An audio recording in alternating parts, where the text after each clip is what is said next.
참 예수님, 오늘은 12월 13일 대림치 3주일입니다. 대림 제3주일은 전통적으로 자선주일로 지내는 주일입니다.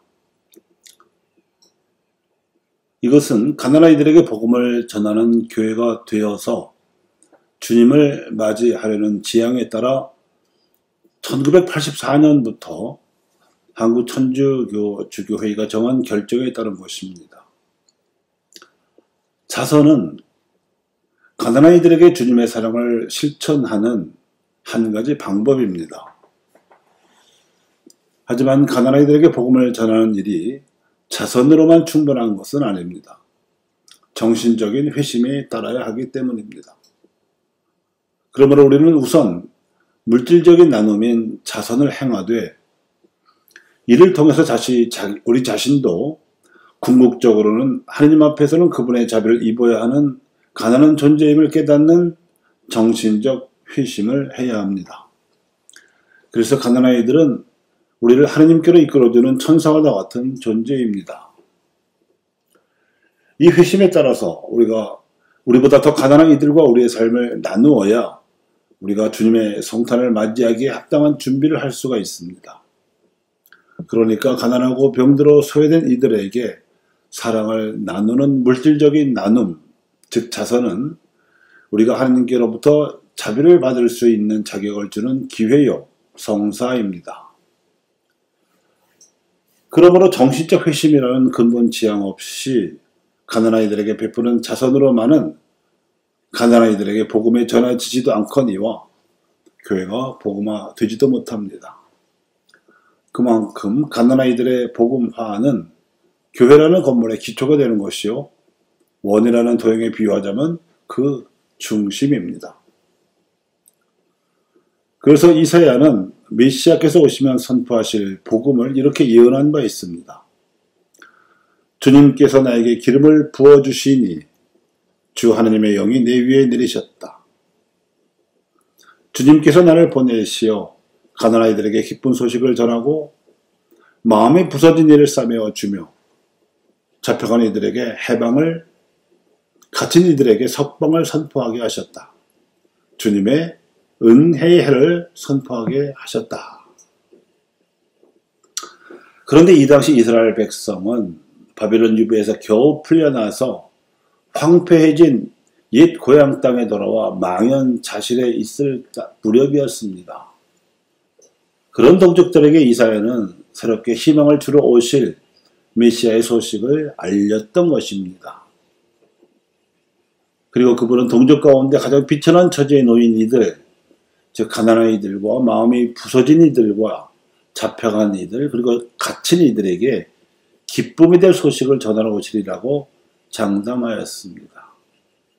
마치 땅의 새순을 돋아나게 하고 정원에 싹을 솟아나게 하듯이 먼저 이스라엘 민족이, 그리고 그 다음 모든 민족들이 의로움으로 변화되어 하나님을 찬미하도록 하나님께서는 만드실 것이라고 예언한 것입니다.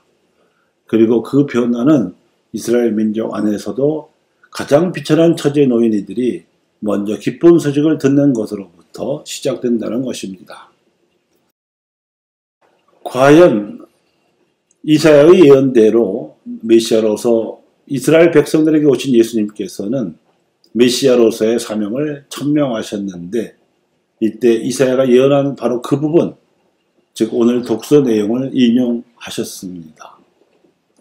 주님께서 나에게 기름을 부어주시니 주님의 영이 내 위에 내리셨다. 주님께서 나를 보내시어 가난한 이들에게 기쁜 소식을 전하고 잡혀간 이들에게 해방을 선포하며 눈먼 이들을 다시 보게 하고 억압받는 이들을 해방시켜 내보내며 주님의 은혜로운 해를 선포하게 하셨다. 예수님께서는 이 대목을 인용하여 봉독하시고 나서 나자렛 회당에 모인 고향 사람들에게 이렇게 한 말씀을 덧붙이셨습니다. 오늘 이 성경 말씀이 너희가 듣는 가운데서 이루어졌다.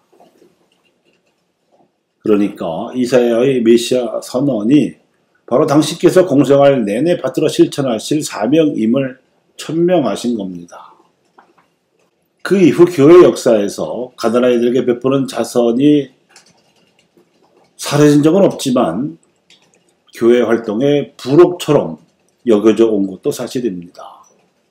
그래서 언제 어디서고 교회가 자선을 소홀히 한 적은 없을 것입니다만 부록처럼 행하는 자선으로 교회가 복음화된 적도 없다는 것이 역사의 교훈입니다. 이는 마치 천동설이 지동설로 바뀌는 것과도 같은 이치인데 이를 알아보고 교회가 중심으로 삼아야 할 진리로 삼은 때가 제2차 바티칸 공회였습니다. 그리하여 교회 헌장과 사목 헌장을 통해서 가난아이들의 복음화가 지니는 이 중대한 뜻을 새삼 상기시킨 제2차 바티칸 공회를 마치고 거의 10년 만에 이를 주제로 한 주교 대의원 회의가 열렸습니다. 1974년에 로마에서 열린 이 회의의 주제는 세계의 복음 선교였고 그 핵심은 선교의 주체이자 핵으로서의 교회 기초 공동체였습니다. 그 다음 해에 바오로 6세 교황님께서 이 주제와 건안을 받아들여서 교황의 사도적 권고로 전 세계 가톨릭 신자들에게 반포하셨습니다. 사실상 이 기초교회 공동체가 제2차 바티칸 공의회가 향후 가톨릭 교회가 최고 관심을 쏟아서 실천해야 될 사목정책 대안이라고 제시한 겁니다. 실제로 이 기초교회 공동체는 공회 이후 극심한 혼란에 빠지고 엄청난 침체를 겪고 있던 유럽 교회와 달리 공회 이후에도 라틴 아메리카 교회를 변화시키고 놀랍게 쇄신시키고 있던 희망의 누룩이었습니다. 그 결실을 정리한 제2차 라틴 아메리카 주교 총회 문헌인 메드릴 문헌의 메시지를 받아서 세계의 주교 대의원들과 바오로 6세 교황이 그 메아리로 작성한 것이 현대의 복음선교라는 문헌입니다. 가톨릭 교회 2000년 역사상 로마와 유럽 이외의 지역에서 시작된 목소리가 바티칸을 움직이기는 이것이 처음입니다. 그만큼 가난아이들의 복음화를 실현하면서 교회도 복음화시키는 기초 교회 공동체가 가톨릭 교회 쇄신에 커다란 의미가 있었습니다. 기초교회 공동체에 대한 언급은 이 사도적 권고 58항에 집중적으로 나와 있는데 간추려서 소개해 드리겠습니다. 이 공동체들은 교회 생활에 참여하고 교회 가르침에서 힘을 얻으며 사목자들과 일치함으로 육성, 조정되고 있습니다. 이러한 공동체가 생기게 되는 것은 교회 생활을 더 열심히 하고자 하는 의욕과 대도시의 교회 공동체 같은 곳에서는 기대할 수 없는 인간적인 상호 유대를 추구하는 데서 생긴다고 볼 수 있습니다. 대도시의 생활은 집단화되고 익명화되기 때문에 본당 생활도 역시 그렇기 때문입니다. 이러한 공동체들은 오로지 자기들 나름대로 하나님의 공경과 믿음에 대한 깊은 연구, 형제적 사랑의 실천, 기도생활, 사목자들과의 일치 등 종교적 또 영성적인 문제에 관하여 규모가 작은 사회단체나 마을 같은 단위에서 확대해 나갈 수가 있습니다. 그리고 이러한 공동체들은 하나님의 말씀을 듣고 묵상하는 것과 성사를 배영하고 사람의 일치를 위하여 연령이나 교양이나 직분 또는 사회환경이 비슷한 사람들의 모임인 부부, 청소년, 직장인들의 단체를 집합시키려고 합니다. 또한 정의를 위해서 가난한 사람들을 도우며 인간 발전을 위해서 뭉쳐진 사람들을 결속시킬 뿐만 아니라 사제가 부족하여 정상적인 본당생활 운영이 잘 안되는 경우 신자들을 결합시키기도 합니다. 이런 모든 것은 교회가 인준한 공동체 안에서 더욱 특수교회나 본당교회 안에서 이루어집니다. 바오로 6세 교황님께서는 기초교회 공동체가 복음 선교의 못자리가 되고 더욱 큰 공동체, 특히 지역교회에 도움이 될 것이며 보편교회에도 희망이 될 것이라고 격려하시면서 몇 가지 당부를 덧붙이셨습니다. 첫째로 기초교회 공동체는 하나님 말씀에서 그 양식을 구하고 인간의 위대한 가능성을 이용하려는 정치적 편향이나 그때그때의 이데올로기에 좌우되지 말아야 한다는 것이고, 둘째, 기초교회 공동체는 그가 속하고 있는 지역교회와 보편교회에 굳게 일치함으로써 하나님께서 교회에 주신 사목자들과 그리스도의 성령께서 맡겨주신 교회의 교도권의 진정한 일체를 보존하여야 하고, 셋째, 기초교회 공동체는 날로 신심과 포교적 열성에 대한 책임의식이 발전해야 한다는 것입니다. 이러한 바울의 6세 교황의 당부 말씀을 요컨대 하나님의 말씀을 중심으로 하되 사목자들이 주관하는 성사 생활에 충실해야 하며, 또한 말씀과 성사에서 받은 은총의 힘으로 선교적, 사도적 활동에 매진하라는 뜻입니다. 이미 기초교회 공동체에서 보이고 있는 가난한 이들의 복음 활동을 격려하는 말씀이라고 알아들을 수 있습니다.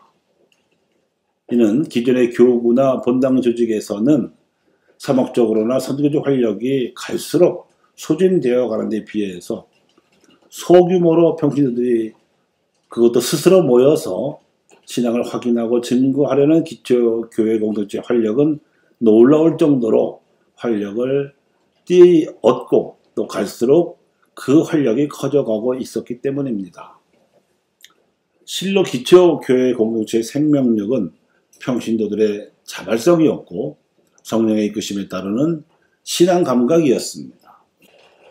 이렇게 제2차 바티칸 공유회는 기초 교회 공동체 현상으로부터 새로운 교회의 희망을 보았고 그 활력으로부터 희망을 발견했습니다. 공회 직후부터 이 기초 교회 공동체 현상의 발생과 성장 과정을 줄곧 지켜보아온 프란치스코 교황님께서는 여기에 가톨릭 사회결의 전통과 공동 합의성의 논의 구조, 그리고 신자들의 신앙 감각을 존중하라는 메시지를 전 세계 가톨릭 신자들에게 보냈습니다. 경직된 교구와 본당의 구조를 새로운 활력으로 되살려낼 수 있는 기초 교회 공동체의 행동 강령인 셈입니다. 세계보건 비상사태 이후에 침체되어가는 교구와 본당의 사목구조와 질서에도 평신도들이 성령의 인도를 받는 신앙 감각에 따라서 자발적으로 모이고 기도하며 행하는 이 기초 교회 공동체야말로 이미 반세기 전에 로마에 모인 주교 대의원들과 바울의 6세 교황님께서 내다보신 교회 활력이자 희망이 될 것입니다.